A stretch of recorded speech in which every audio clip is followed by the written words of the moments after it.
okay, let it be known. I'm working hard when I ain't on the phone. This ain't a home, this ain't a phone. Grind never stopping. We are back with another It Needed to Be Said, the best podcast in Miami. Facts. Let me just say that. Let me just say that. I'm gonna just start right there in Miami. You think just the best podcast in Miami or the best podcast out? The best new podcast, considering we just going into season 2 and other people been doing it forever. I just feel like we just the best in general because A, we do it differently from everybody. Facts. B, we interview people who other people don't want to interview. Facts. And 3, we got the 2 best looking dark-skinned dudes in the world doing it, man. Chocolate tates. Come on, man. So with that being said, we got my co-host here, Julius. Julius, how we feeling, man? Man, we feeling good. We're in the Trio 5. Did I say that right? Trio 5. We're in the Trio 5. If y'all ain't noticed, check out my hat, check out my shirt. This video is sponsored by Trio 5. Make sure y'all go check that out, man. That's right. That's right. And if y'all ain't noticed, we got a special guest today. Y'all know anytime we record, we gonna always have a special guest. Who we got? I want you to do the intro this time. Let's just change it up. I want to say it right. I want to say it. We got the one and only. The one and only. Game Bread. Street Jesus. Jorge Masvidal. I'm going to get it. The V come before the D. There you go. We going to get it. That sounded wild. The V come before the D. Come on, man. That wild. What's going on, Jorge? How are you, man? What's up, Mr. Jorge? How you guys doing, man? Mr. Jorge in the building. Good. Great place to be in Miami. Freaking location is insane, man.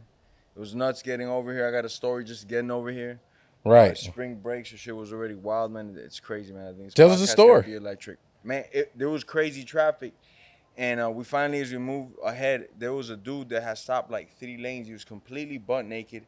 And it looked like police were chasing him, bro. It was the wildest shit. But this is the only shit that happens in Miami, and the constant we see things like that. So what a way to start your spring break. Yeah. Why not strip naked and run fast? But that's nigga. We got it on video actually. I have my homies put up the video so you guys can see it in a little bit. It was wild, bro. Did he like drive and get out of his car and then just run? Or he was just on the highway naked?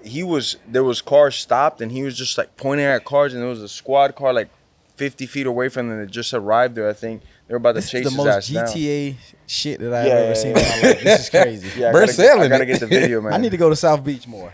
That's crazy. That's crazy. This is crazy For you guys for that. But Mr. Jorge, I just want to say thank you for coming on the show. It needed to be said. I don't know if you know anything about us. Well, my name is Tyreek, American football player, second fastest in the NFL. This is Julius, one of the best lawyers in Atlanta. We just want to say welcome to our show. Wait, but this show is about you. I got a question. What? You said second fastest in the NFL. Yeah, who's the fastest? Right. Who you giving that to? I don't know who I want to give it to today. Berkshire. It's all about building brands, man. There you go. But Mr. Jorge, can you tell us about who you are, where you're from? Just give us a little bit of background about yourself. Yes, sir. My name is Jorge Gamebred Masvidal. I'm born and raised in Miami. My dad's from Cuba. He escaped Cuba when he was like 14, and I say escaped because of the regime over there, the communist regime over there. Right. Yeah. He fled the country when he was 14, 15 years old, and my mom's from Peru. Yeah. She left Peru as well at a very young age, and they met over here, and like a lot of people just meet. Miami's like a huge melting pot. Boom, I came out of that, and I was like spit out by the Latin community, grew up in the Latin community. I didn't speak English till I was like 11, 12. It was like comprehensible, Right. So I consider myself very Miami, very, very like Latin in the upbringing, Right. And stuff. And shit, man, I guess I would say I'm a God-fearing man above everything, First and foremost, definitely fear God. I've walked with God for a long time since I've been a child. I feel that almost all of my abilities come from God, the gifts that I have. And shit, I don't know. So my question to you is, why choose fighting? Man, like what was it about fighting to you that it was like, this is my purpose, this is what I want to do with my life, this is how I want to take care of my family, I want to knock people out for a living. This is what I want to do. Same way, I guess somebody would ask you, like, why'd you pick football? It's just like it calls you and you're called to it. It's like we call each other. Fighting the first, I just remember that since a young age, I had crazy ADD. You guys saw my son immediately fell in the pool, running all over the place. I was just that. Nothing could grab my attention. Nothing could settle me down, except like kung fu movies. That's what my dad said. So on every Saturdays back then, they used to have these kung fu marathons. My dad would get me the snacks, sit me down, let me run loose, and that would be the only thing to calm me down. And as I started to get older, 4, 5, 6, 7, I already joined like a martial arts of some sort, whether it was karate, boxing, kung fu, anything. And that was the only thing that could captivate me, you know. I just, no sport like caught my eye. I didn't understand sports very well either, you know. I would look at like a basketball game, I was confused. I just, nothing. Fighting made so much sense. The first thing that I saw in the sport of fighting was boxing. And I was instantly captivated. MMA didn't come out till I was about 9 years old, but I didn't discover it till I was like 10, 11. So it was just boxing for me, boxing. Then this thing called UFC came out. That's it. My mind was microwaved. It was blown out. I didn't care about nothing else. I'm talking about chicks going to a dance party. I didn't care about nothing, but like I just want to watch these fights. When and where is the fight? And that's all I want to do. When and where is the next fight, man? I'm there. And once I was like, I'm gonna say 13, I already had experience in the sport of combat and competitions and different aspects of it, whether it was like a striking match or a grappling match. But I hadn't done the full thing yet of MMA, which is like everything in once. You know, you're wrestling, you're punching all at once. And I as I started training, developing more, and UFC started to get a little bit bigger, I was like, this is what I'm gonna do for the rest of my life. I just feel it, you know. And since then on, you know, just training once in the morning, another one in the afternoon, another one at night, and just bam, and that continued to cycle on till I was like 16, 17 years old. And then I was like, man, I got a legit shot, I think, at doing this. I was in the amateur space, I was kind of like a name in Florida.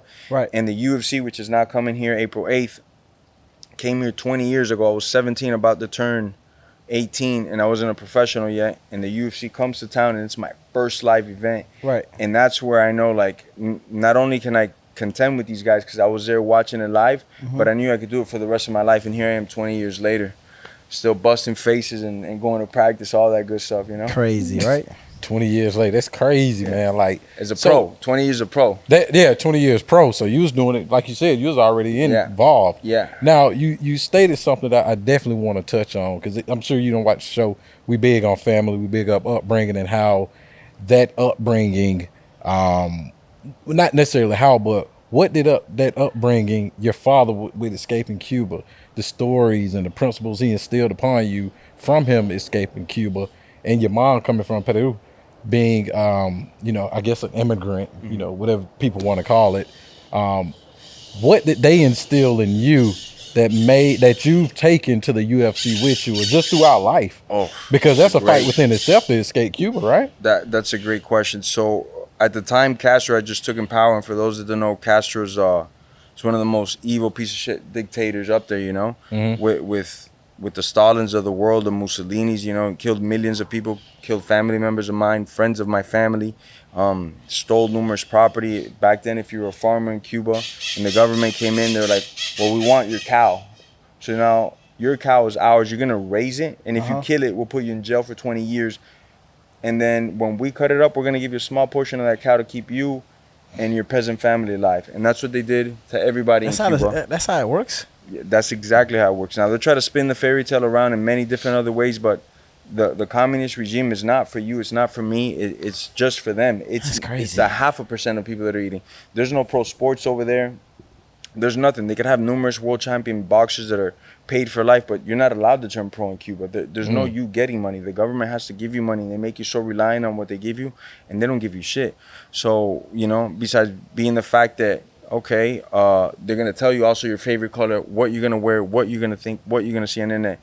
My dad escaped at 15. Him, his best friend, and his best friend's uncle, they found a tire tractor, and they took that and they turned it into a raft. And they hit the seas. Now, when they did this, their water supply, because what they did is they got these water bottles and they like filled them up with like stuffing so no water would get in there, and then they tie them up and throw them out in the raft because they didn't really have too much space, you were telling me. So on like day one, the bottles got contaminated with salt water. So they were fucked for like 7 days. They were out there. Eventually, they got to the Bahamas, and from the Bahamas, they got extradited to Miami, and his life started. So one thing I knew early on is like, one, this is bullshit, man. Ain't nobody just swim across the ocean like that. That's crazy. Like, why would you do that? You know, when I'm first hearing the story, like 5, 6 years old, and not really knowing the distance, I was like, yeah, maybe he did it, maybe he didn't. As I'm getting older, I'm like, Cuba's not like Cuba's, you know, you're gonna be out there for days on it. It ain't 5 minutes away, exactly. right? Because I'm like 9, 10, 11. I'm starting to understand. Right. Why? Nah, he didn't do that. That's just that. Because Cubans like to talk a lot and we're wild, you know, and exaggerate things, you know. I was like, man, that's just my family being Cuban. And then, sure enough, all my family members like, no, this is real deal Holyfield. This is the, don't fuck around, you know. And I was like, why?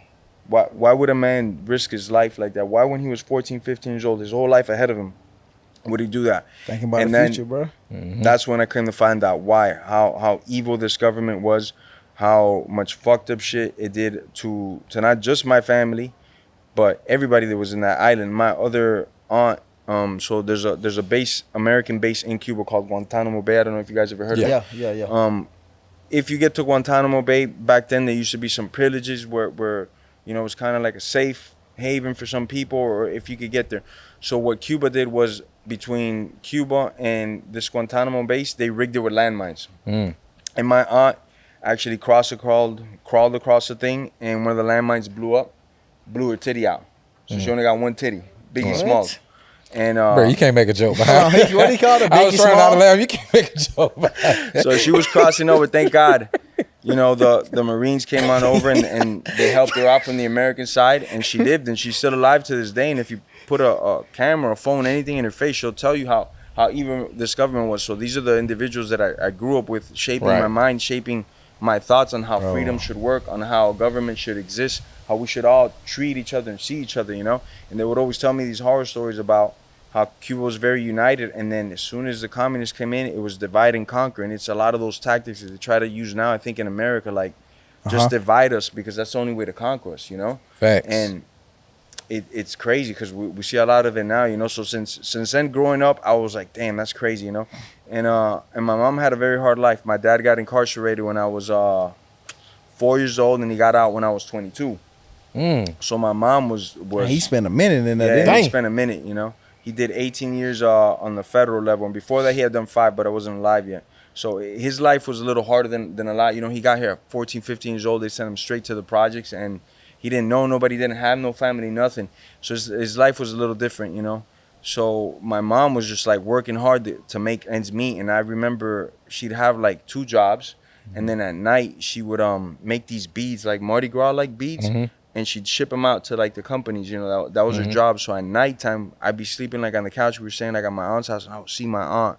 And I was like 3, 4 years old. I would see my mom, my aunts like doing these beads, and it's late as hell at night, and I couldn't sleep because I'm like in this fucked up couch, and I'm waking up. I'm like, damn, that's crazy. And then she's gonna drop me off at school, and then she says she goes to this thing called the job again. Like, why does she work so much and stuff, you know? And as I got older, and especially as I started getting more involved in the sport, she didn't even have to tell me. I just knew, like, if you want to be good at something, well, you better fucking just do it. If somebody's better than you at it, well, you better do it even fucking more. Right. You know, there's no, like, especially crazy. Us starting from dead zero. Like, my mom didn't even qualify for food stamps because we didn't have, like, the paperwork for it and stuff. Right. She was, like, an immigrant, you know? Right. I was the only citizen, so I would just see my mom just get after it, you know? My dad, I grew up thinking that, he was in the Army. My mom had told me, she didn't want to tell me at first. It wasn't until I was like 13 years old, 12 years old. Right. She's like, he's in jail. That's why you haven't seen him this whole time. She's like, nah, he's in the Army. And, you know, he's traveling the world. He's a little busy right now. So I grew up actually hating my dad. You know, I was like, fuck, we're dead broke. And I see these fucking Army movies. These motherfuckers got money, you know? They got money. Like, why don't we got anything? Right. They national heroes. Right. We don't got shit. We don't got nothing. Fuck this motherfucker. And then he's trying to call me and talk to me. Like, every time I talk to him, I'm like, yeah, what's up? No, we're broke. My mom's hungry. I'm hungry. We don't got shit, you know? And I grew up hating him. It wasn't until that moment that she told me, now your dad's actually not in jail. I mean, in the Army, he's actually in jail. And that's it, you know? After that, I went to meet him. Best friend since incident. He would just, you know, now it was a different conversation, because at first I was just like, man, you trying do to your push own him thing. away. I didn't really care. Once we like met up and we like had that physical contact, to this day we're best friends. And he just instilled in me a lot of the principles of why he fled Cuba, and then son, don't ever end up in here, you know. And since a young kid, you know, sometimes when you don't have that guiding father figure, you get to a certain age where I can't tell you nothing already. You might be 15 years old, but you're like a full grown man already. Nobody can tell you shit, you know. And my dad already knew that, and he was just a master psychologist. He'd be like, I get in scraps at school, and I'd be telling the next day plan, like, bro, these guys jumped me and they beat my ass behind the school. It's like, these motherfuckers, I'm gonna go stab this dude. And be like, yeah, you could do that. Cool. I'm not gonna tell you no.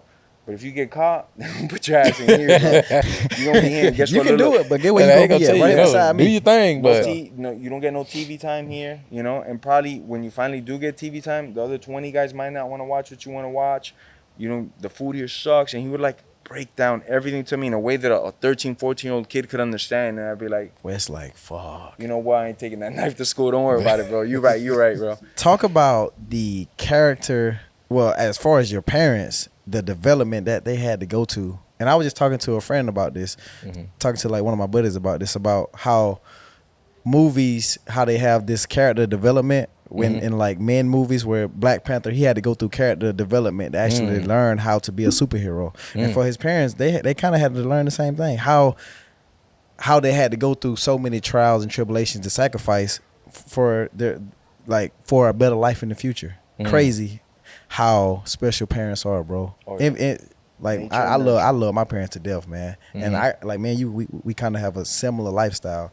You know, I didn't have a dad, you know, but I was raised by my grandparents, though. You feel me? So me being able to have that avenue right there helped me help shape me into the young man I am today. So very thankful for my grandparents. Hell yeah. Grandparents or parents, clutches, it don't matter, man. As long as you get raised the right way. Right.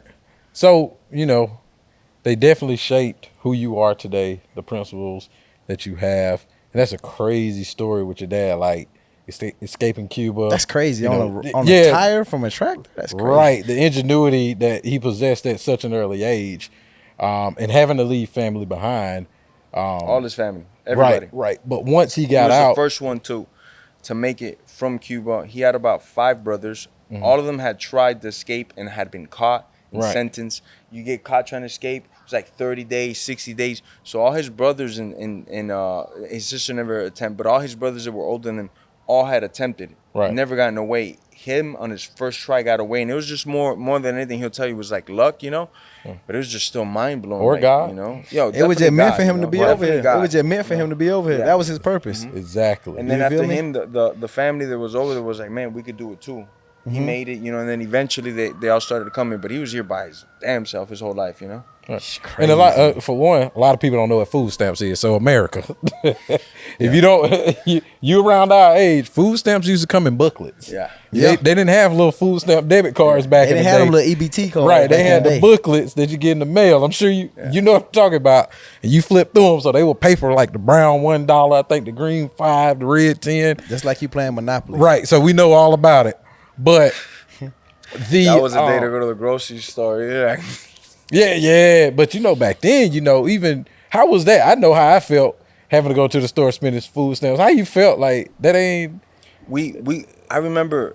Or did we even really know at that age that, hey, we don't really have, didn't care, we know bro. we're poor, but I mean, it's still money. I just wanted to pick up fruit roll-ups. I was happy. I ain't care. By like 9, 10, I was like, yeah, man, we're not doing like everybody else, because like these kids got like clothes and like shoes. What you mean you got 3 pairs of shoes? That's crazy, bro. I've had the same shoes for like 3 years, bro. That's fucking nuts. Jeez. The fuck's wrong, you know? And then I started to like, all right. And then a lot of my friends that were like full American, like on both sides, so they had the food stamps. So I used to tell my mom, like, try to put her up on game, like, bro, why don't we got this? The government's giving out shit, lady. Come on, you got to sign up to these programs. And my mom's like, we tried already. We can't get it though. Like, what? Right. And then we did get it for like a little bit, I remember. And then I don't know what happened, that it got taken off like about a year later. But that 2 years, year and a half that we had it was like the best going to a grocery store. I remember that, because I know when it would come in, it was like the time to hit up my mom, like, yo, the Lunchables right here. This is what everybody's eating at school. But you know what's crazy though, bro? I'm like like as a kid though, I used to be like pissed off I didn't have all the fancy shoes, I didn't have all the fancy clothes. But now I'm like, it don't matter. You know, I'm kind of glad I grew up that way. Facts. You feel me? Because the person I am today, bro. Right. Like how hungry I am to be more successful than anybody where I'm from, or you know, trying to get better than the next person that who they think better than me. You feel me? Like my parents instilled something crazy in me, and I don't know what it is. You feel me? How great I can be. You feel me? So I'm proud to say my mom spent food stamps on us every month. $250. I used to be sweating though, bro. I ain't even gonna lie, because we stayed off College Park Drive by Dairy Queen. And you know that area behind Howe Tower, you know, people had a little money in that area. We ain't had that money, so our house was smaller, you know what I'm saying? You might get the cross-trainer shoes for school. You might have one or two pairs. Me at Walmart and one. Right. So, I ain't go that far. I bought some Voits, though. I got a child support check. I don't know if you remember Voits. And they had the joints that looked like Jordans.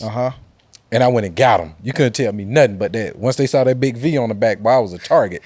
But, you know, it's over with. I look at it like you said, like, it seemed like all three of us got similar. I had a mom, you know, my dad was in Florida, but the upbringing that we all went through instilled that go harder than the next person, driving us to where even if we don't win this or we don't get that, we still tougher than you. We still better than you. We're going to keep going. There's nothing you can do that's going to physically or mentally break us. Because it's a higher power at work in everything that we do, and everything, like you said, it happens for a reason, and that's your purpose in life. Trust me. There was plenty of times where I used to be pissed off I didn't have the most fanciest J's. I was like, damn, these kids come to school in they first day outfits, and here I am wearing the same clothes I used to wear last year. Right. But, oh well, here I am today. Gotcha. Gotcha. Appreciate it. Giveaways coming up, y'all, so pay attention. Julius, you remember this hat? Absolutely. I'm doing a giveaway with Pristine Auction. Julius, please tell the kind folks who Pristine Auction is. The most trusted sports memorabilia and collectibles auction site ever. Read. Tell them how to enter the giveaway, how to win that hat, and other signed authentic sports items. All you have to do is sign up to pristineauction.com using the registration code Cheetah to be entered to win a signed item by me. Auctions on pristineauctions.com start at $1 each day. And there are thousands of signed items available, so you win authentic signatures at affordable prices. They work with the most trusted authentication companies in the industry to ensure that all items offered are 100% authentic. Use registration code Cheetah to save $10 on your first purchase. And don't forget to follow them on social media at Pristine Auction for more. You want to win this hat right here? All you have to do is sign up on pristineauction.com using my registration code Cheetah to be entered. Sign up now. Let's go, baby. Fins up. Julius, do you ever get stressed about buying football tickets for the football season? Absolutely. You know why? Because buying tickets to the Miami Dolphins games are absolutely insane. They've been insane ever since you got traded there, man. So this year, are you using the Game Time app? I got to. I'm going to the Patriots. I'm going to the Giants. I'm going to Germany. I got to use the Game Time app. And you know why I use it? Because Cheetah ain't going to give me no tickets, y'all. So y'all get in his inbox and get on him. And also I'm using it because of their flash deals, last minute tickets. It's easy to find and buy tickets for every kind of event in your area. It's the fastest growing ticketing app in the country for a reason. Get your images of your seat before you buy so you know exactly what to expect before you arrive. Tickets are sent directly to your phone, so you never have to dig through all those emails. Snag the tickets without the stress with Game Time. Download the Game Time app, create an account, and use code Cheetah for $20 off your first purchase. Terms apply. Again, create an account and use redeem code Cheetah for $20 off. Download Game Time today. Last minute tickets, lowest price, guaranteed. Boom. I was just a hungry motherfucker, bro. Right. I wasn't so much into the fashion yet, so I was in the best dress, but I really didn't give a fuck, you know? Right. So I was at every breakfast for the, you know, the free breakfast. And I'm the only dude you knew in high school, middle school that had all the lunches. You saw me at all the periods. I was there. Bro said, yeah, all the lunches. At first period set, no matter what lunch period you had, you saw me there because I was at all the lunch periods. Y'all was on block schedule? We had the block scheduling for a little bit. Fool. Yeah, and then we had the regular one, but I had everybody's lunch code. All my homies that didn't want the free lunch, like, you gonna eat today? You don't want the free lunch? Okay. Put it in the So thing. what would you do with it? Would you just eat it at school or take it home too? Eat it. Okay, Eat it. you would never take anything home? Nah, I'd smash up everything. You right just there, smash man. it right there, bro. We're hungry. Yeah, I was already training a good, know how it is as I got older, but do like a little workout in the morning, get a nice run in the morning, maybe wrestling practice. A lot of times we had it early in the morning, starving after that, and then another midday practice.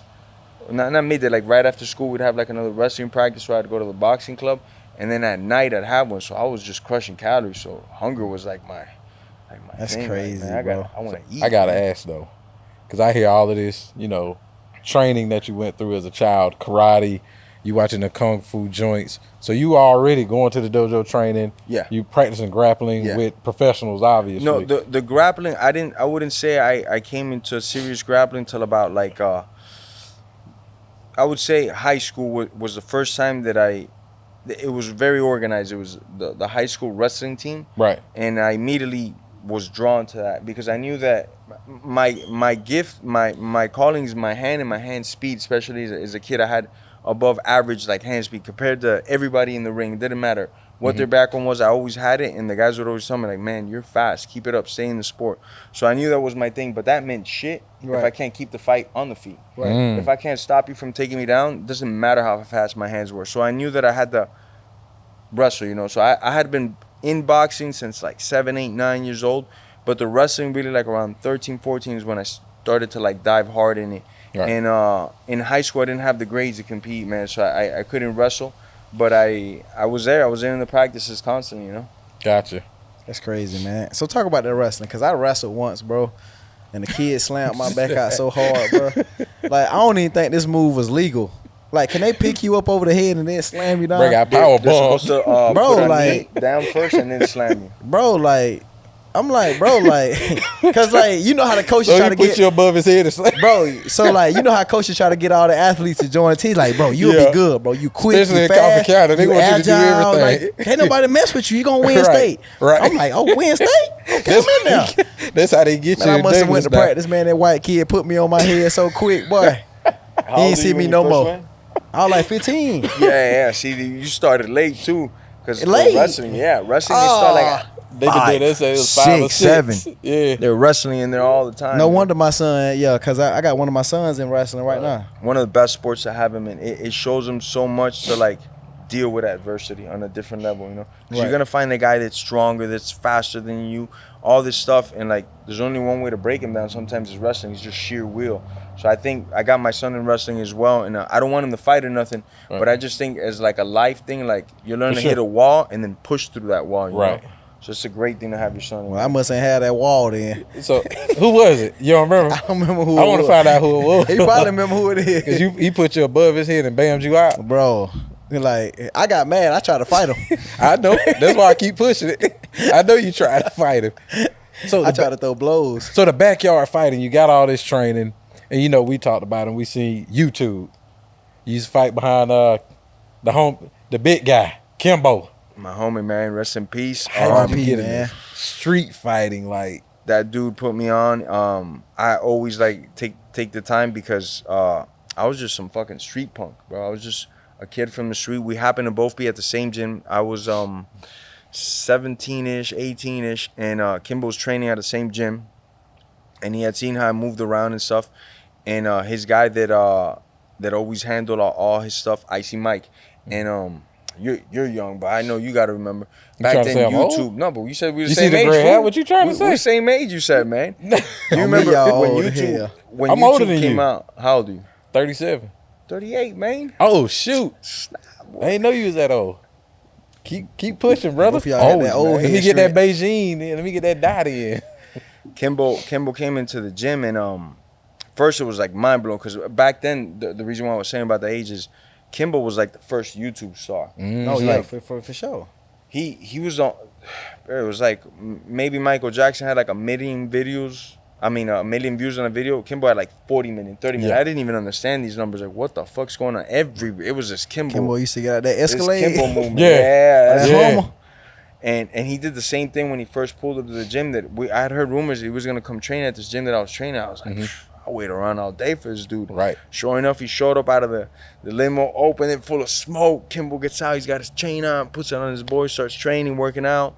You know, he was like the coolest dude, and he stayed there for about 6 to 8 months. And during that time, his manager spoke to a couple of my coaches, like, hey, that young guy, man, he's not bad. You know, maybe he'd want to fight in the backyard. And they tell me about it, and I was like, hell yeah. Fuck yeah, all day, you know. Back then, though, the operation was very illegal, so it was very hush-hush on the low. Nobody knew till the day of. You got message, the location, like 20 minutes before, and that's it. So they come up to me like, hey, you're interested in fighting? I was like, for sure. So, boom, Icy Mike gets my number. His people get my number. All right, we'll be in contact. Cool. 3 months passed by, nothing, right? I'm like, this dude's they done played shit, man. They're just talking shit, man, because I'm skinny. I'm fucking young and shit, and they getting all these other motherfuckers, man. I'll fuck them all up, man. And I'm pissed, and I get a call. Yo, you still want to fight? Hell yeah. All right, within 2 weeks, the guy's like 190, 180. Bullshit, the guy was like 220. I was like, yeah, whoever it is, let's go. Boom, we hang up. About 10 days have gone by. I haven't gotten a word or nothing. 2 weeks, something like that. I was at McDonald's ordering my food. And get the call. Hey, we're going live today, bro. Can you be here, Martin Luther King Boulevard and blah, blah, blah, within like 2 hours? I was like, yeah, I can make that happen. Cool. Right. I'm not eating now, obviously, right? I'm about to go scrap out. We get in the whip. I go with a couple of homies over there. We get over there. And they're like, hey, Kimbo's going to go first because he wanted to see your fight. So he's going to go first. I was like, oh, hell yeah. So Kimbo fought first? Yeah, Kimbo fought first. And it's behind the laundromat, and there's hundreds of people outside. And bro, it's like some Def Jam shit. This shit's crazy. Kimbo was the wildest thing, bro. This guy always like blew my mind. So I'm like warming up already for like 20 minutes, you know, like punching, stretching, you know, the usual thing. Kimbo really rolls up in the Escalade, opens the door again, and just like I said earlier, a bunch of smoke pops out. He jumps out with his big ass chain. He gives it to Icy Mike, immediately starts fighting. Knocks a dude out. He fought some like 6'5" fucking huge jack motherfucker in the laundromat. Knocked his ass out, right? So as he's fighting, there was maybe like crazy. There was maybe like 10 to 20 people, right? By the time he was done fighting, it was literally like 300 people because everybody knew Kimbo. So everybody's just coming out. Oh my God, Kimbo's here. Minds are blown that Kimbo's right in front of them. They're fucking freaking out. Next is me and Buddy, right? And the dudes come up to me and he's like, hey, this dude wants to fight somebody else before you though. I was like, what? The same dude you fought? Yeah. I was like, no, this dude was like that? Yeah. He fought another guy before me and he knocked him out like in 5 seconds. Literally, like they got in front of each other, boom, hit him. He fought like some jacked ass dude, you know? And then he saw me, the little skinny guy. He's like, bro, leave that guy for last. He's gonna easy work. You know, I get the big dude.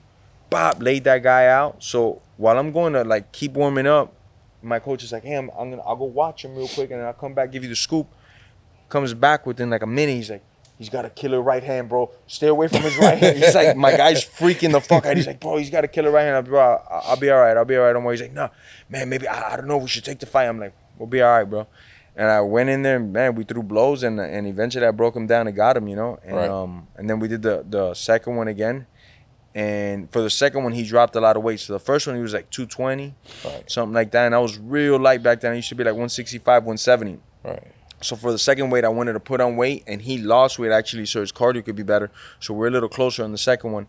The second one was in like actually not far from like a neighborhood where I grew up in, and it was like one of Kimbo's friends' houses, and we just went in the backyard, threw down. That was a much smaller setting, maybe like 50, 60 people only there, but it was still like epic, man. It was some good fights, and then right coming after those fights, like, so I'm sure I want to ask you, like, before you go pro, you have that moment where you're like, yeah, I could do this, bro. This is what I'm meant to do. I'm going to do this for the rest of my life. Oh, like, yeah. I've always been a cocky motherfucker, though. No, but is there that one time where you were like, you know what? Where you knew you wanted to play ball, but you know, like, life reassured it to you. Like, no, I wanted to play, but I know I could play at the top level, you know? Oh, yeah. Probably like my first game at Oklahoma State. My very first game I had just got from JUCO. Signed with Oklahoma State. My first game against Florida State. I had a great game, and I was like, yeah, you know what? I can be real good at this. And then I can even be in the 1%, you know, because there's a difference in being in the 1% and then just being in the NFL. Yeah. The 1% is like different. Those are the guys that are like different. Then you just got guys born with it. You have to work for it. You know? Exactly. So Yeah, I definitely had that moment. That at the first Oklahoma game, or particular play, or just after the game? It's just the whole game, man. Like just like the buzz around that game. Like this good dude can be top 5 drafted, and just like all the stuff that was coming at me at one time. You feel me? But I was just a kid just playing a game, dog. I was just having fun. Like anything that I do in life, bro. You feel me? So, but you knew then though that you could take it to the next level. Like, I'll take this shit to the I can real take it shit. to the next level, and I can be one of the best that ever do it. You feel me? Yes, sir. So, but this backyard fighting though, this is like I used to grow up watching this, bro. Like Kimbo, like fighting. Bro, have you ever seen the video of Kimbo fighting that swole dude who was just punching him? That's what I think you fought that day, didn't you? Did you fight that day? It was like in the backyard. When Buddy, I was like really jacked up. I didn't. That was in the beginning. That's when it all started. Yeah. That was crazy. Yeah, bro. I didn't know Kimbo yet. Yeah, the dude's Did you see his eye? Bro, yeah, that's what like one of my favorite Kimbo videos. I'm sure bro can't see out there eye. Bro, they was like hyping dude up. Yeah, and he let Buddy hit him. He's like, "Oh, come on, take some shots. That's all you got. That's all you." Ain't no way, bro. Hey, I'm gonna be honest. I'm dude, fighting. Bro. R.I.P., bro. I'm not running from anybody. I'm not scared of anybody. If somebody just stand there and let me rap off of like a 5 or 6 piece, and he say it's over, I'm running. Oh, it's over for you. I'm running. I'm a fake an injury or something. So you gonna pull a Jake Paul and run? I'm not. That was in Miami. I'm not too. continuing the fight so you gonna at pull a Jake all Paul after and that. run. Like, so when Buddy continued that, it was like, and if y'all haven't seen it, go watch this video, man. It's crazy. I'm sure a lot of Buddy, people haven't seen boom, he this video. throwing, and you hear the licks landing for the most part, and he say this shit over. And bare knuckle. Bare knuckle, no gloves, just bare knuckle. Yeah, he it's said, crazy, this bro. shit is over. Yeah. And Buddy continued to try to fight. At that point, I was like, that's what like. Buddy ain't got no kids. That's He what probably YouTube ain't got need to nothing turn else back to into, live bro. for. Yeah, that's when YouTube was fun, bro. Like when you can just it was get on wild, YouTube and type in Kimbo name, and all these backyard fights would just pop up. That was when YouTube was live, bro. Now, bare knuckle backyard. You owe some and Kimbo championships, started bare fighting. knuckle, don't you? Don't you bare knuckle champ? Yeah. No, not me. I only had those backyards. I own a promotion of bare knuckle fighting. Okay. Game Bred FC, where it's professional. It's all rules. You can't do like eye pokes and like that. But the only thing we do is we take out the gloves, so you still get the wrap your hands so you don't break them. But now what happens is the finishes go through the roof, right? Because I could cut you faster, I could knock you out harder, and the submissions are easier to put on because you don't have these big clunky gloves that people could grab and all that stuff. So the finish rate goes right through the roof, you know. Right. So which do you enjoy more though? Me? And we're gonna get to some of your fights. To watch or do? No, to do. To like do no glove. Because I got like, man, throughout the years of the sport, my hands ain't the same, you know. Like those 2 fights that I did with Ray in the backyard, and Ray was a beast, man. That's the dude that I fought in the backyard. I hit that guy with everything that I had at that moment. Like to me, it's kind of like how you talk about playing football. Like you just want to be the greatest, and it's a game. It's nothing personal. When I'm fighting these dudes, as much as I want to break his face, there's nothing personal after it. You know, I shake your hand right after. We smoke a joint, whatever, you know, like it's not like that. But at that moment when the switch turns on, I'm trying to kill you. Best. Right. You know, I'm trying to kill you because it's what we got to do, right? You want to score 100 points, and how I score 100 points is by breaking somebody's face, you know. Right. And a lot of people sometimes get that misconstrued that they think like, oh, you're just like a mean motherfucker all the time. Like I am. When it's that moment, I'm the meanest motherfucker anybody's ever seen. Right. But at that moment, you know, so I was giving Ray everything I had, and after, especially the second fight, I fractured this hand. My hands were just wrecked. And I remember I was like, I don't think I could ever do this shit again, man. That's crazy, bro. And I hit that dude with everything I had, and he just didn't go down. I never got to knock him out. He quit both times because of the accumulation of punches. Right. You know, and back then I was more of a first and second base hitter. I wasn't a home run hitter. Right. You know, so that means I would have to punch a lot, you know? Right. And my hands were just wrecked, man. Like every day I just had to ice, you know? It was like 2-3 weeks of 2-3 times a day just putting my hands in like a pot of water and ice and just there. If not, I couldn't even do like a light jog because the pain would be too much, you know? Right. So my question is to you though, since you've been older in the sport, do you get like looked upon, you know, by like the younger crowd? Oh, definitely. By like guys who are much younger than you? Definitely. Especially in this sport, it's like you keep what you kill, you know? Right. So, you know, in football, maybe somebody could line up with you. Maybe you don't have the best day, and they maybe covered you a little bit that day. The numbers still show you're 10 times better than this guy. Just that one game, maybe you know you stayed up too late. You had an allergy to some shit you ate. Who knows, right? In fighting though, you could have done all this great stuff, and this guy's like whatever. But if on that night you fight that whatever guy beats you, it's like damn man, that's crazy setbacks. And for this dude, he goes through the roof. So always, everybody that'll come into the sport, they're always gonna call the upper echelon guys out, you know, because it's just like their way for them to break through and shine their name, you know. So they're always calling me out. But I only signed up to the sport to do two things. When I decided like this is what I'm gonna do for the rest of my life, was to get the biggest paychecks possible per fight, or to fight the baddest motherfuckers in the world. Like that's it. I didn't want no in between. Like if it's fighting some bum dude and I'm not getting paid, it's cool, man. I just train. I'll say to myself, nah, if I'm gonna fight either a badass or get paid, sign me up all day. So a lot of these dudes, they call me out or they look past me. I give a fuck less about it. So I'm not trying to count your pockets, but what's the most you ever done made from a fight? From a fight, the most, I say right around 5 M's. Total, one fight. 5 M's.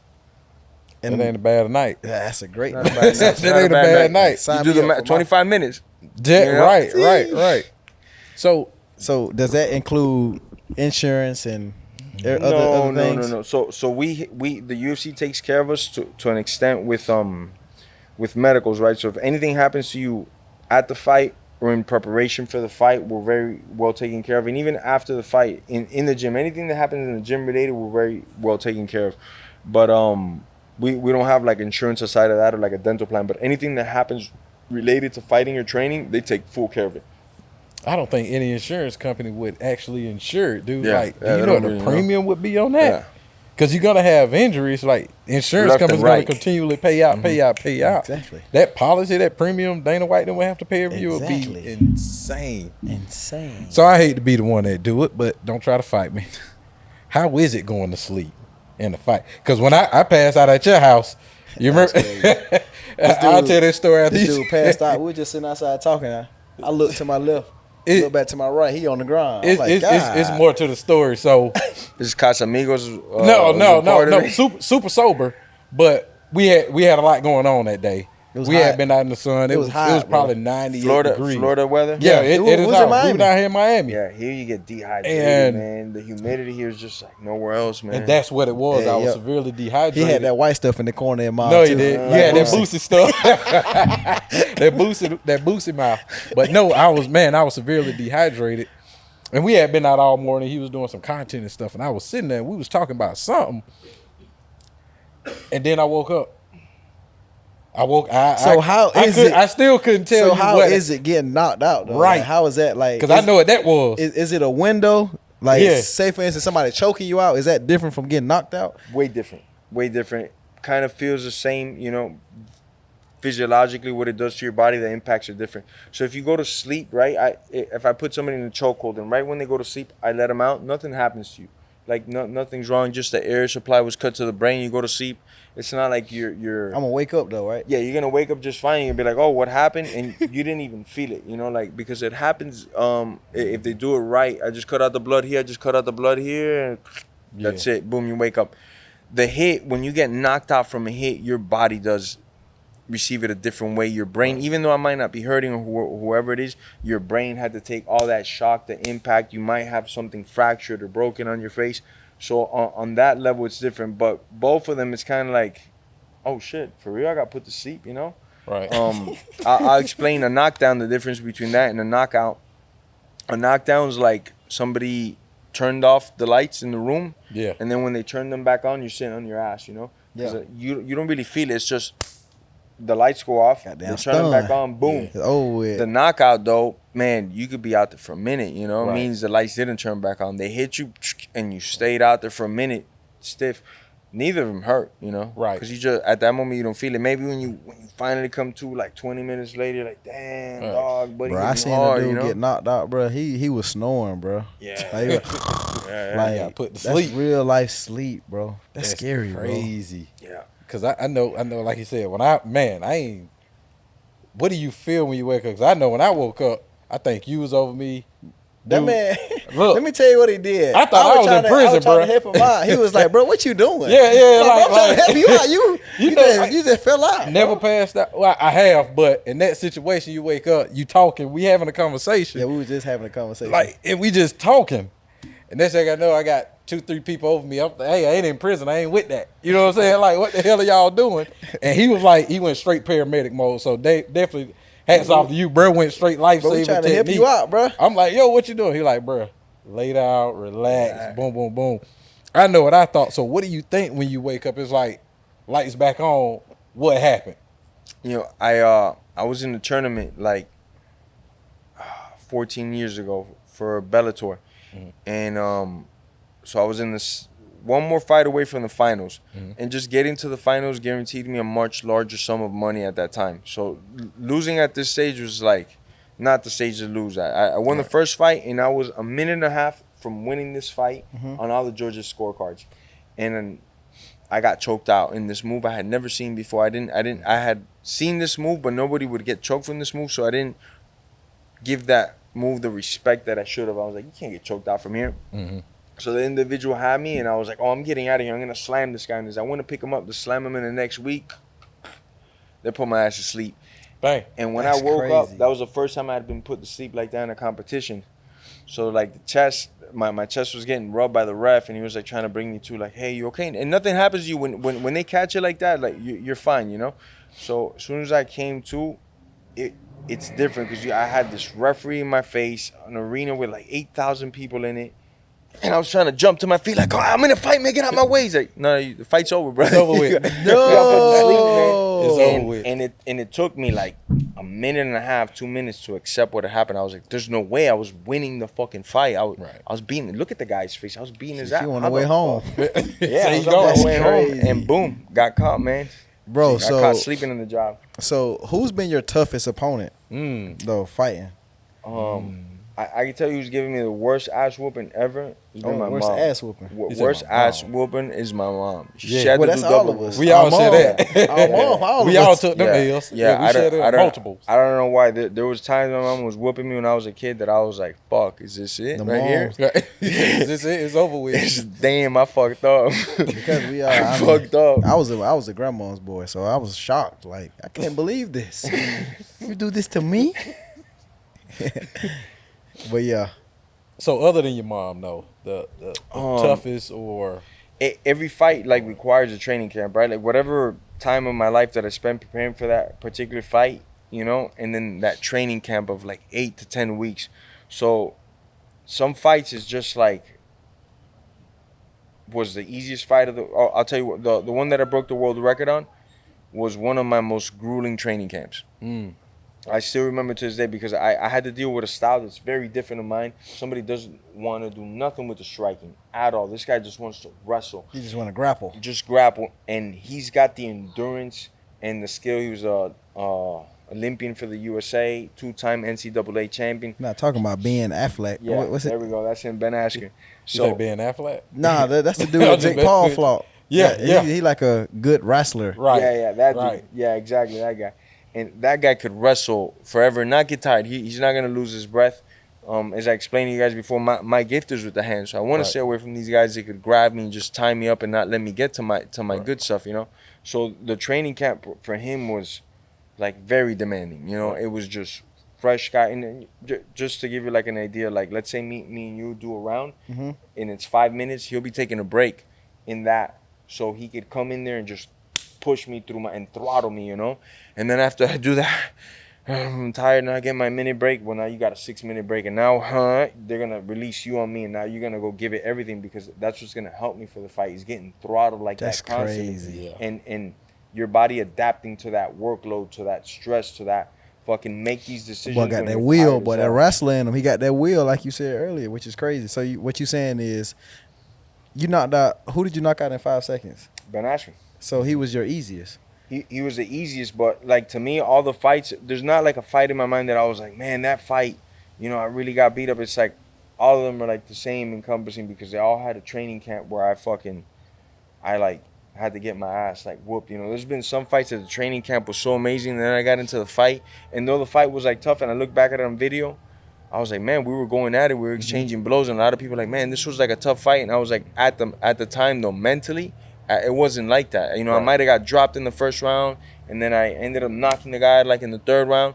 But that whole fight, it wasn't like a rough tumble. It was like, man, it was just smooth. You know, like everything was going my way. And then there's been fights that the ones that I would say were tough for the guys that just don't want to strike it out. They just completely want to just wrestle, hold my leg, sniff my armpits, you know, like they're not coming to fight. And when I say tough, I don't mean tough as in like I'm taking hits and it's like how we're thinking a fight would be, you know, like two motherfuckers going mano a mano trying to kill each other. No, it's more like it's tough because you're doing everything opposite of what a fight is. You're just trying to hold me for dear life as I'm trying to get away and punch your teeth in, you know? Right. So those I would say stylistically definitely some of the tougher ones. This is crazy, bro. So all the kids who are listening, take note of what he just said, man.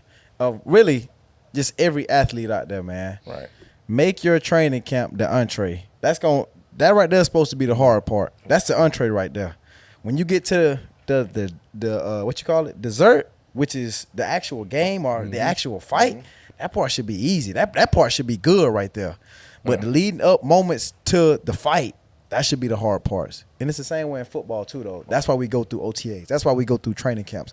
Those are the hard parts. And when we get to the game, it's like, it's easy. Like, we know what to do now. We got the game plan. We got the technique. We got the fundamentals. We know what to do.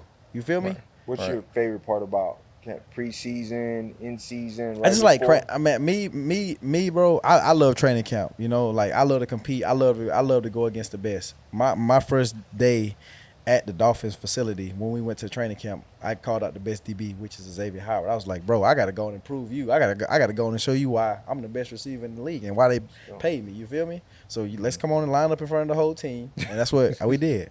And we already know who won. So.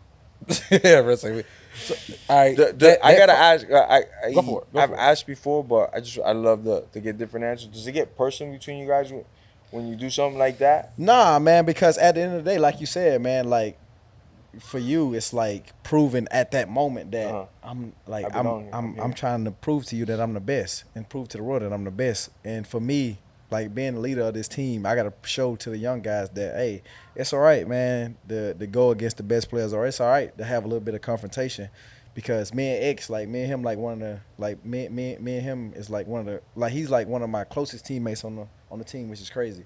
Like me and him go out, we have a good time, but when we line up on the field, it's like it's different. Yes, sir. Like I just lose everything. If I gotta block him hard or block him to the ground, I do that. But it's all love, baby. Yeah, it's all about getting better. That's right. Iron sharpens iron, so there you go. So the fastest UFC finishing history, obviously.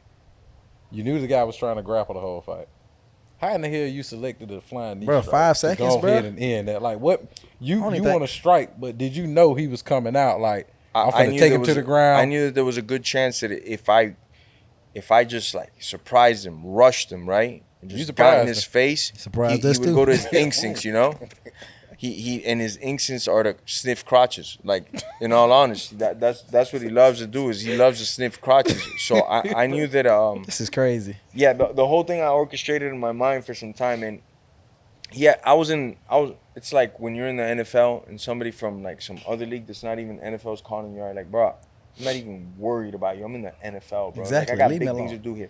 He was in other minor leagues, always just calling me, and I was like, I don't think you'll ever get to this level, but if you do, I'm going to fucking welcome you. Don't you worry. Right. And sure enough, he gets to the UFC one day, right? So I'm like, bro, I got to do this dude dirty. He's been talking, I'm talking about for like 8-9 years, this guy's been calling me out, right? Y'all had beef for a minute. Yeah. Oh, just not beef. I was ever just always talking shit on Twitter and this and that. And I'm like, we're in the fight world. It just sucks when we're not in the same promotion because we can't fight. I got to hear your bullshit or catch a case, you know? So I'm like, if you get to this level, we'll see. And finally he gets to this level, and he's a master shit talker, right?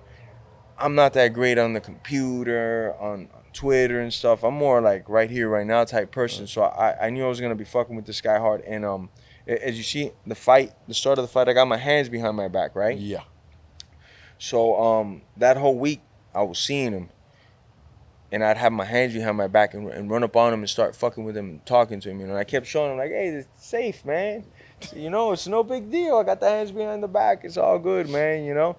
And I kept popping up on him like that. I seen him one time coming around the corner. He hadn't seen me. I duck in the corner. And then when I jumped out, had my hands behind my back and he like, spooked out. And I'm like, you know, feeling him out. Like, what's up, bro? What's all that shit you were saying on Twitter? No, that's just for promotion, man. He's like, I'm going to use the bathroom. I'm like, no, you're not. We're going to have a little conversation. I want to talk to you and stuff like that. And he's like seeing this thing. So right before the fight, I was like, let me show him, you know, that, hey, man, it's all good, bro. More or less what I did was this, you know, and then I started to walk out like this towards him, you know. And that kind of gave him, like, I think a reassurance, like, all right, you know, he doesn't know how fast I could take off or not. So as soon as I violate his space, he goes for his MO, his thing to do, which is sniff crotches. As soon as he ducks down, boom, ripped the knee and caught him clean, you know. I knew that if I came at it from too far, he could avoid it, you know, because anybody will see if I try to cover too much distance with the knee, I had to get him to commit. Right. To going. So you baited him. Straight baited him. It's crazy. You know? And that's just psychology. He'll never understand that, man. This is crazy, man. We're crazy. Quickest knockout, 5 seconds, bro. 5 seconds. Fastest dude in the UFC, fastest dude in the NFL. What are the chances, bro? It's the perfect combination. Listen up, y'all. I want to tell you about my favorite new place to play fantasy sports, Underdog Fantasy. It's the fastest growing fantasy app in the industry. They've got support from heavy hitting investors like Kevin Durant, Mark Cuban, the Chainsmokers, and now they're adding me, the Cheetah, to that lineup. Best of all, they're available almost everywhere in the US and Canada, including California, Florida, and Texas. Underdog makes it so easy for you to win up to 20 times your money. You just pick higher or lower on any of the 2 to 5 players to build out an entry. Here's who I'm riding with tonight. I got Jimmy Butler over Nikola Jokic, but I got Jokic for the high, going for 31.5 points a game, and Jimmy going 26.5. Man, this app is so easy to work. Sign up today with the promo code Cheetah to match your first deposit up to $100. Don't be late to the fastest growing fantasy sports app on the market. Visit UnderdogFantasy.com, or you can find them in the App Store. Terms apply. Concerned with your play? Call 1-800-522-4700 or visit www.ncpgambling.org. Must be 18 years or older and be present in a state where Underdog Fantasy operates. What's more American than a bald eagle? The 4th of July is almost here, and that means a couple of things. Barbecues and pool parties. And it just so happens the sponsors of today's show, Manscaped, are making sure all of the guys across the nation are groomed for the battle on America's birthday. Julius, how you like your Manscaped? And be real. Me personally, I love it. The Package 4.0 is absolutely insane. You got the Lawnmower 4.0 trimmer. You got the Weed Whacker ear and nose hair trimmer. That's for all the older guys to get a lot of hair in their ears. They give you a travel goodie bag, so you can hold all your goodies. You ain't got to worry about TSA tripping. That 4th generation trimmer is designed for below the belt, but has been known to carve out exquisite 4th of July mullets as well. Would you ever do a mullet? Absolutely, positively, no. I am not Joe Dirt, not happening anytime soon. I would consider wearing a mullet if I played, offensive guard or something. If I was a lineman in the NFL, I would definitely rock a mullet. You feel me? Go into manscaped.com and get 20% off with free shipping with our discount code Cheetah. Who's the toughest fighter out of, in your opinion, you fought both of them? Colby Covington and Kamaru Usman. No, it's not even close because Colby's just one. He can't hurt a fly with. He can't punch his way out of a wet paper bag. You know. Here we go. But I will say this: he has insane cardio in the wrestling department, and he could just hug a guy for 15 minutes like nothing happened, and that's just his thing. He has good technique, then he'll just keep doing that. But as far as like hurting, no, Kamaru could. He can't wrestle offensively to this guy's degree of wrestling, but Kamaru's like right under it. But Kamaru has a lot better hands. He has more weapons. Kamaru could actually hurt a dude. He's way more intelligent overall in the fighting. That's why he's beating Colby up so easily both times, you know. Kamaru's definitely a much better, well-rounded opponent, you know. Mm-hmm. And now he's getting even better. He lost his last fight via head kick, but up to that point, I saw his hands better than I had ever seen him in any fight. So it's like weird that on the fight that I was like, man, this is the best I've ever seen him with his hands against another stand-up guy that's not bad. And then he got clipped, but that's a fight game, you know. But Kamaru was definitely just overall better than Colby. Colby's just a bitch, bro. He's just good at sniffing crotches, bro. But in like an actual fight, croc sniffers, bro. Yeah. Fuck. But in actual like fight, you know. But we're gonna have to run it again and, roll the dice on it again. For sure. That's crazy. Well, I don't got a question like that. I just want to know who your favorite fighter is of all time. Of all time. Of all time, I grew up watching boxing. Like I said, that was like my first love. Right. 6, 7 years old, I saw it. Holy smokes! And then as I kept getting deeper into the sport, there was this guy that motivated me a lot, and also because similar like what we were talking about, growing up, maybe it wasn't the easiest or whatever the hell, and seeing this guy's story, I was like, I'm a pussy. I am literally a pussy. This guy has it hard. Like, fuck, bro. This guy right here is having it hard, and then he does all of this. He wins all these belts. He's always the fucking underdog, or as he's going up on weight classes and he's getting older, people are like shrugging him to the side. And that guy that inspired me, his name is Roberto Manos de Piedra Duran. He's from Panama. He's the first guy to ever beat Sugar Ray Leonard. He beat him for the title at 147 pounds. He came all the way up. Nobody ever thought he was going to beat Sugar Ray because Sugar Ray is Sugar Ray Leonard. Right. Yeah, Sugar Ray is Sugar Ray. Unbeaten. Nobody had touched Sugar Ray. And Sugar Ray is one of my second favorite fighter of all time. Tie between Ali. So I don't really know. So nobody thought this guy would beat him, Some guy from Panama, and, man, he did it, And then just his lifestyle, everything. He's one of my defeated favorite the fighters. odds. Yeah. That's crazy. I got two questions for both y'all. Who's your favorite UFC fighter, other than yourself, obviously? Same thing for you, favorite UFC fighter. You can't say him just because he's here for the podcast. You can't say him. Favorite UFC fighter outside of yourself, all time. That's a hard one because there's like 5, 6 guys for me that are interchangeable, but I know at the who same, I'm finna say. I can't. I'm finna say John Jones, bro. He a cold-blooded killer, bro. Like, because when he fought DC, bro, like, DC gave me a different perspective on. I mean, I already liked the John Jones, but DC gave me a different perspective, bro. He was like, John Jones is like, he's like a good fighter, but he's like a smart and crafty fighter too, though. Like, he understands how to fight. You feel me? Like, most people don't know how to fight, but John Jones actually knows how to fight. Very sure. You feel me? He was like, John Jones had literally just rung him. Boom, rung him. He was like, John Jones' next step was to kick him in his leg to get his like equilibrium off. Right. He was like, bro, who thinks of this shit during the fight? Trip. Like, he was like seeing the whole world, and John Jones just finished him. He one of my tops. You finna say Chuck Liddell? Nah, I used to like Iceman though. He had a crazy right hand, boy. He did. He had a crazy right. Go ahead and say Chuck Liddell, bro. Nah. Y'all gonna laugh at me on this one. I'm finna show our age. I used to love Ken Shamrock, dude. Ken Shamrock was doing I used to love Ken Shamrock. Yeah. You gonna laugh? He a Chuck Liddell man, y'all. No, Iceman used to put him to sleep, but I used to love Ken Shamrock. And Iceman was an animal too. He'd do it going backwards. He could hit a guy going backwards. Boom. Sleep. Right. It's another guy in the heavyweight that's good. Not Francis. Another black guy that I like. Derek. Derek. What's his name? Derek. He like a comedy Derek dude. But from like Texas or somewhere. Yeah, Derek Lewis. I love that dude, bro. And he's the most humble guy too. You meet him, he's just a humble dude all the time, man. And he throws fucking bricks at your face. He's coming to fight. He be throwing bombs. Bombs, man. So I just like him because he's funny. Yeah, he's got a lot of knockouts, my balls was man. hot, so he took his shorts off. Oh yeah. Bro, funny as hell. So the personas and the personalities associated with the UFC, like, is a lot of it just for promotion, or some of this stuff like, I really don't like this mother, so I'm finna try to break his jaw? I want to say I want to break everybody's jaw. Like as we talked about earlier, I want to put 50 points on your face. Right. Gotta prove it, bro. The way to do it is by breaking the jaw. Right. For me, man, I don't really like, besides Kobe's bitch ass, everybody else, I'm cool, anybody else, Kamaru's the only man that's ever knocked me out of my whole career, 50-something pro fights, and I've fought like fucking amazing strikers, guys that won championships and world championships off striking. Kamaru's a wrestler, Right. And it's like something that hurts me forever. Like, man, I got knocked out by this dude. Right. This is the dude, the wrestling dude got me, bro. Right. Fuck, man.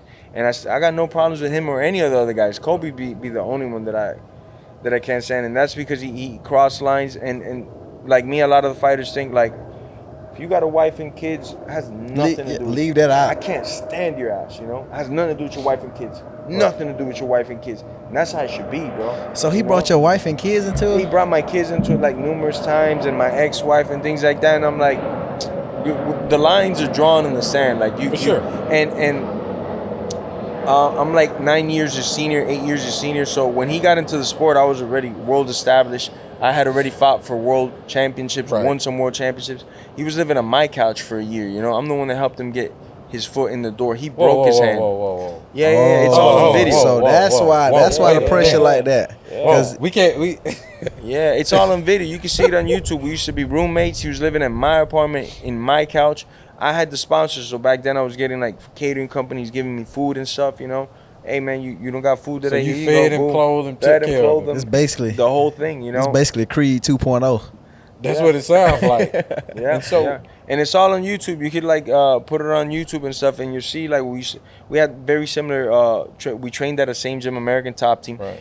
American Top Team had a recruiting team, and I was like the guy that would take all the guys out at the nightclubs, or the restaurants, and show them around and stuff. And so we brought in numerous wrestlers and other athletes, and I was the one in charge of taking them all out, hanging out. And then me and him got closer and closer. I used to play poker a lot back then. This guy used to play poker a lot too. We'd be at the gym the same time. So it's like we had a very similar like rhythms, you know, chasing girls, playing poker in the gym, you know, and that's it, you know. And it was like, crazy. Man, you changed up for the dollars. That means I was never your boy, you know. Like to sell a pay-per-view, you would talk about my kids, knowing that's something dear to me. You talk about any of that, you know, and even my religion and stuff. Like it has nothing to do with that. So I don't have no problems except with this individual. And most fighters are like me, like they'll talk shit about each other. I hate you, you hate me, whatever the fuck. Yeah, that's it. But don't bring on my wife, my kids, and they're gonna be cool. When we see a lot of these problems that happen outside, it's because motherfuckers touch on like certain things, like your religion or your culture, things like that. And you're like, if you want to fight, let's fight, because we're fighters at the end of the day, right? We both got a disagreement in the way you ran it on the professional side. I'll see you on the personal side, you know. This is crazy, man. So let's jump football. Let's jump football for a minute. Since you are born Miami Dolphins fan, who's your favorite Miami Dolphins player of all time? All time? Shit. Outside of Dan Marino. Yeah, I was gonna say if I don't say that, I was gonna say that only because of my dad. But my favorite, just because, and my boy, he would say he'll know, everybody know, Juice know.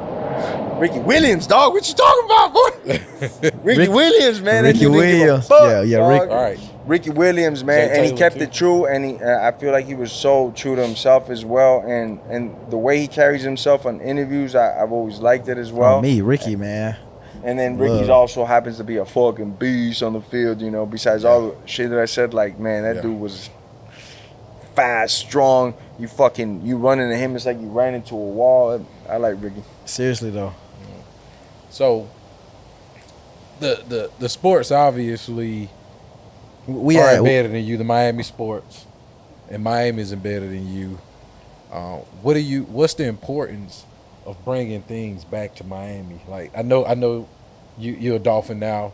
You bringing UFC back to Miami.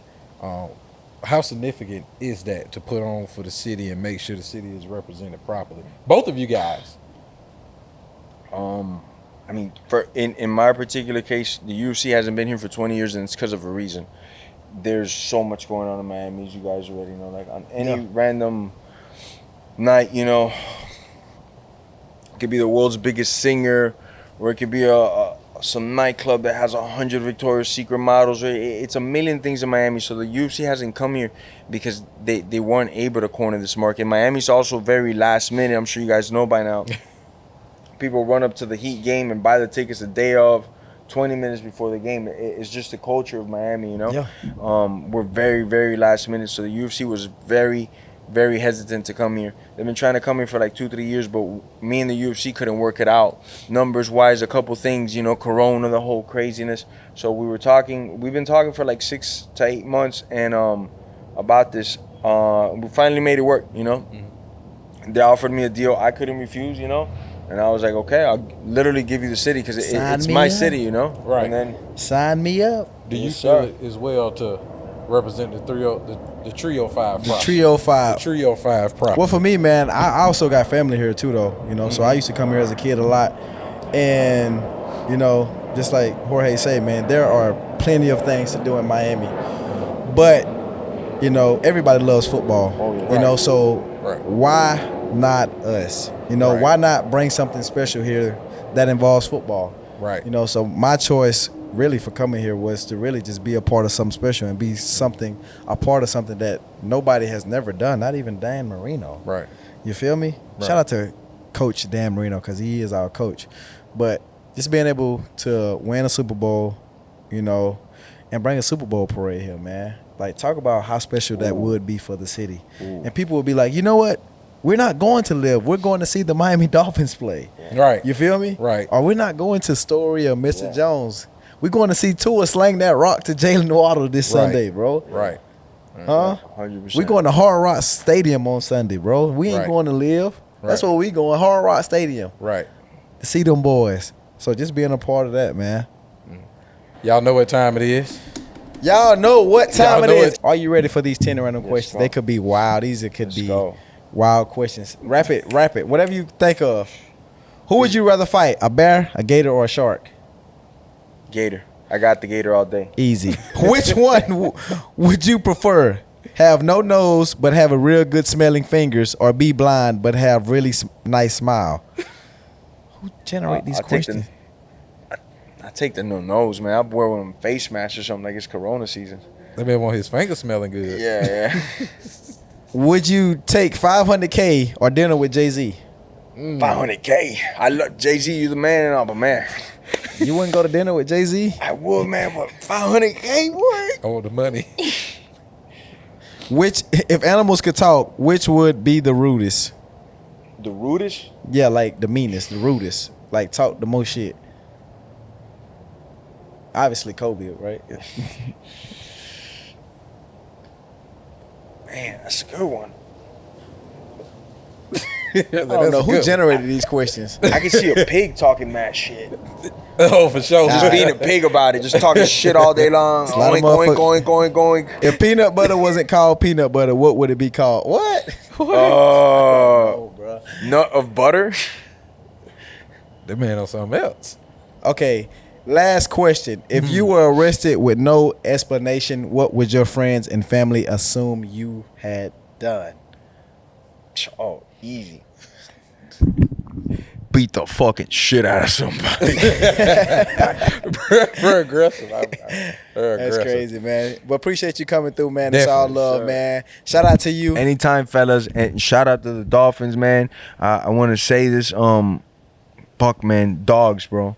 You know, I went out there at the beginning, right in the preseason. Coach told me, this team, we're gonna go far. We're gonna at least minimum, he told me, make it to the playoffs, bro. And it was like the best season we had in a long time. And just something that I like, maybe because I'm a fighter more, is that if a team is good and awesome and like they're good front runners, that's awesome. But I like a team that can fight, man. I like a team that when they get hit and they get dropped, they wake up and they're like, I don't give a fuck. I got 2 more quarters to put these balls in and fucking bam, you know? Yeah. And that's what I feel like the Dolphins right now is more encompassing than everything. More dog spirit than anything else. We got you, which you're crazy talented. We got a lot of guys in the talent, but you and everybody on there has got more heart, more dog that I think every other team. And I know that this year coming up, we're going to do some shit for Miami, man. The dog is going to be out, set loose, man. Easy, bro. Yeah, that's crazy. That's crazy that you bring that point up, man. Before we go, like, but it's true. And you guys showed it in the last game, just being fucking dogs, just not taking no for an answer. Fuck it, bro. It might not be our night, but we're coming with everything we got. You gotta have it, man. No matter if you're down 40-0, 15-14. And it's the same thing when you guys are up too. I love that. I hate when teams get up and they're ready like, oh yeah, we're up. You guys are up, and it's the dog is still coming out. We're still trying to fucking score another touchdown. Still trying to break your face. Trying to break your face. And then what you say? Got to put up 50 points by breaking his face, man. We definitely appreciate it, man. The vulnerability, right? A lot of people know you, but they don't know the story of your father escaping Cuba, right? They don't know the situation with your mom or your dad being in the military, right? They don't know what made Game Bread. They see the fights, they see the interviews, but your ability and your willingness to just open up and share that with us, we definitely appreciate it, man. It's almost like this is definitely an underdog show to where people are able to have a safe space, be vulnerable, and say the shit that just needs to be said, so people know, like, hey, we underdogs, but we're not victims. No, so not victims. You definitely gonna have to deal with us no matter what facet, what position, whether it's NFL a UFC MMA fighter, bare knuckle. I'm gonna call you a champ because I've seen the YouTube fights. Or an attorney. Our upbringing brought us to the world today. Yes, sir. The person that they know today, the character, integrity. And I love what you just said about not being a victim, because they now more than ever they want us to be a victim, and just I couldn't do it because whatever. Ain't gonna never be no victim now. No, right. Ain't no victim. I'll make a victim. Right. I'll make them a victim. Yeah, I'll make a victim. No, ain't no victim. But that's dangerous, ain't it? Very much so. We appreciate you, man. We appreciate it. Thank you for coming through. We're gonna end with that. Another show is complete, man. God bless. Yeah, that, y'all.